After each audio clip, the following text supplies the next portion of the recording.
6 মাস হয়ে গেছিলো গুড়িকে কৃমির ওষুধটা দিয়েছিলাম, সেই জন্য এই আগস্টেই আবার গুড়িকে কৃমির ওষুধটা দিয়ে দিলাম। কিন্তু এখন তো আর মাঝখানে কোনো কৃমির ওষুধ দেওয়া যাবে না, সেই জন্য ভাবলাম যে চলো ঘরোয়া কিছু পদ্ধতি সেগুলো ট্রাই করা যাক। এই জিনিসটা ছোটোবেলায় আমরাও ভীষণ খেতাম, ছোটোবেলায় কেন অনেকটা বড় হয়ে আমরা খেয়েছি। আমার মা আমাদেরকে দিত, আমাদের 2 বোনকেই দিত। সেটা হচ্ছে চুনের জল। একটু চুনে জল দিয়ে তার সাথে একটু হলুদ দিয়ে গুলিয়ে খাওয়ালে কিন্তু কৃমি অনেকটা কমে যায়। আর তার সাথে যদি গুলায় মানে বমি বমি পায়, তাহলেই কিন্তু এই জিনিসটা খেলে অনেকটাই উপকার হয়, অনেকটাই ভালো হয়। সকালে ঘুম থেকে উঠেই সেজন্য সবার ফার্স্টে চুনের মধ্যে জল দিয়ে দিয়েছিলাম। গুড়ি মোটামুটি ফ্রেশ হতে হতে চুনের মধ্যে জলটা একটু মিশে যাবে, তারপরে সেই জলটা গুড়িকে খাইয়ে দেবো। আর এই যে দেখো, দেওয়া মাত্রই কিন্তু প্রথমবার মুখে দিলাম তখনই কিন্তু সবটাই ফেলে দিল। আর তারপরে এই যে আবার দেখো চেষ্টা করছি খাওয়ানোর, যে করেই হোক খাওয়াতে তো হবে। জিনিসটা কিন্তু আমার খেতে বেশ ভালো লাগে, ছোটোবেলা থেকে আমার এই জিনিসটা মানে একদম অপছন্দের মধ্যে না, বেশ ভালোই লাগে। কিন্তু গুড়িও খায়, কিন্তু আজকে আবার দেখলাম যে না, খেতে পারলো না। তো যাই হোক, ওকে বললাম যে তুই একটু বাইরে যা, আর এই জায়গাটাকে আমি একটু পরিষ্কার করে নিই, না তো এটা দিয়ে আবার গোটা ঘর হয়ে যাবে। সেই জন্য বাকি যে জলটা ছিল সেই জলটা ওকে খাইয়ে তারপরে এই জায়গাটা আমি পরিষ্কার করে নিলাম। আর এই যে দেখো, আমার আর্টিস্ট বসেছে আর্ট করার জন্য। এখন গুড়ি কিন্তু বেশ ভালোই ড্রয়িং করতে পারে, আগের তুলনায় বেশ অনেকটাই ভালো হয়েছে। ঘরটা কীরকম এঁকেছে কমেন্টে জানিও। এখানে তো গুড়ি বসে আর্ট করতে, তো চলো এর ফাঁকে আমিও একটুখানি ফ্রেশ হয়ে নিই। আমিও ব্রাশ ট্রাশ করে নিলাম, হাত মুখ ধুয়ে একটু ফ্রেশ হয়ে নিলাম। সবার ফার্স্টে গুড়ির কাজগুলোকে আগে করে নিই, তারপরে আমি আমার কাজগুলো করি। আগে তো সকালে উঠে নিজের প্রতি একটা যত্ন নিতাম, নিজের খেয়াল করতাম, নিজের কেয়ার করতাম। আর এখন সেই জিনিসটাই হয়ে গেছে উল্টো। এখন আমি আর আমার জন্য কোনো কিছুই করি না, আগে সব কিছু মেয়ের কমপ্লিট করি, তারপরে যে কোনো কাজ আমারটা করি। আমি এখানে বসে পড়েছি গুড়িকে টিউশনের লেখাগুলো করানোর জন্য, গুড়িকে লেখা দিচ্ছিলাম। আর এদিকে মা দেখো স্নান দান করে সুন্দর করে পূজাটা দিয়ে দিচ্ছিলো। পূজা দিতে দিতেই চলে আসছে আমাদের মা চালা। তো এই যে চলো বাইরে চলে আসলাম মাছ নেওয়ার জন্য। আজকে নিয়ে আসছিলো কাতল মাছ, তার সাথে রুই মাছ। তো আমাদের আজকে রুই মাছ নেওয়া হয়েছে, কাতল মাছ নেওয়া হয়নি। কাতল মাছ মাঝে বেশ অনেক দিনই খাওয়া হয়েছে, সেজন্য আজকে ভাবলাম রুই মাছটা নেওয়া হোক। মাছ নিতে নিতে এই যে দেখো আমাদের সবজিও চলে আসে। আর আমরা কিন্তু এই দাদাটার কাছ থেকেই বেশিরভাগ সবজি নিই। আর আজকে বেশ অনেক সবজি নিয়ে আসছে, কতটা সুন্দর লাগছে দেখতে। সবজি দেখতে আমার যেরকম ভালো লাগে সেরকম কিনতে ভালো লাগে, আর তার সাথে এখন কিন্তু খেতেও ভালো লাগে। আগে শুধু দেখতে ভালো লাগতো, কিনতে ভালো লাগতো, খেতে ভালো লাগতো না। আর এখন কিন্তু খেতেও বেশ ভালো লাগে। আর সাথে এদিকে মাছও নিয়ে নিয়েছিলাম। তো সবার ফার্স্টে এদিকে মাছটাকেই ধুয়ে নিচ্ছি, যে না মা যতক্ষণ পুজো করছে ততক্ষণ আমি মাছ টাছগুলো ধুয়ে কমপ্লিট করে নিই। আর এখানে দেখো পঙ্কজ কতগুলো ফল নিয়ে আসছে, কিন্তু এই ফলগুলো খাওয়ারও কিন্তু সময় নেই। বেশ মৌসুমি আপেল আর বেদানা কিন্তু অনেকটাই বেশি পাওয়া গেছে। এর সাথেও কিন্তু ছিল আম, নেশপাতি, কলা, এগুলোও ছিল। তার মধ্যে তো অনেকগুলো ফল পচেও গেছে। মায়ের পুজো দেওয়া হয়ে গেছে, আর এদিকে গুড়ির কিন্তু লেখাগুলো করা কমপ্লিট। তো এখানে বসে পড়েছি শান্তিতে একটু চা খাওয়ার জন্য।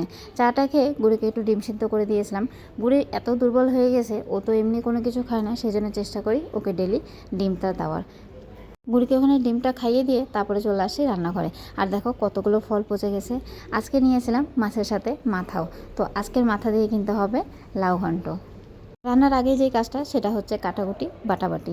আমার কিন্তু সব কিছু গুছিয়ে নিয়ে রান্না করতে ওটাই ভালো লাগে।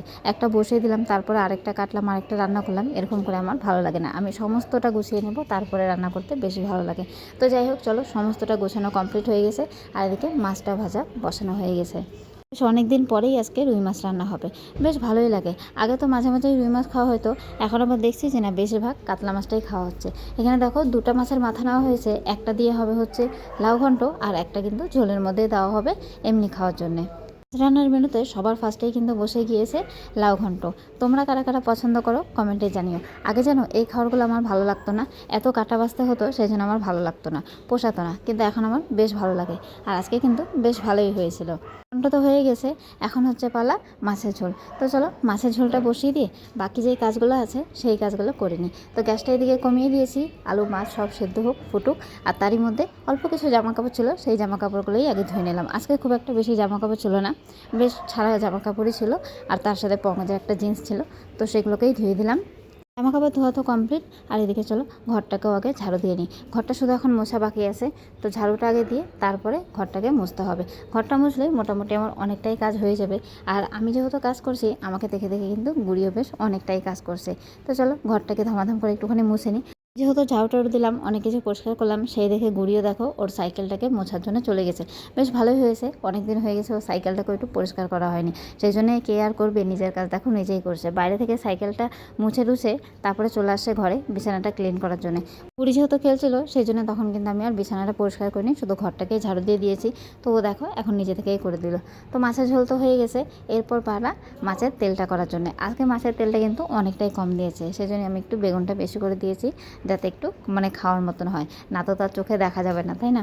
আচ্ছা, এবার কমেন্টে জানাও তো তোমরা কারা কারা মাছের তেল খেতে ভালোবাসো। হ্যাঁ, অনেকেই আছে যারা হয়তো মাছের থেকেও বেশি মাছের তেল খেতে বেশি পছন্দ করে। আমি আগে যেন খেতাম না, কিন্তু তারপরে আমার ভাইয়ের বিয়েতে গিয়ে যখন আমি খেলাম তখন দেখছি যে না, বেশ ভালোই লাগে। আর আজকে মেনুতে যা যা হয়েছিল সব কিন্তু মাছেরই আইটেম।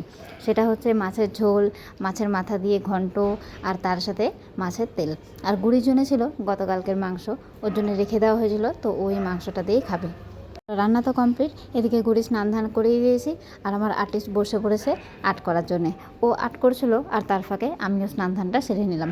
এখন তো কাজ মোটামুটি সব কমপ্লিটই হয়ে গেছে, গুড়িকে এখন খাওয়াতে হবে, তার সাথে আমাদের খাওয়া দাওয়াটাও সারতে হবে। পঙ্কজ এখনও আসেনি, হয়তো চলে আসবে গুড়িকে খাওয়াতে খাওয়াতেই। তো যাই হোক, এই দেখো বসে পড়েছি গুড়িকে খাওয়ানোর জন্যে, আর পঙ্কজ আসলে তারপরে একসাথে খাওয়া দাওয়া করে নেব। তো চলো, আজকের মতন ভিডিওটা এখানেই শেষ করলাম।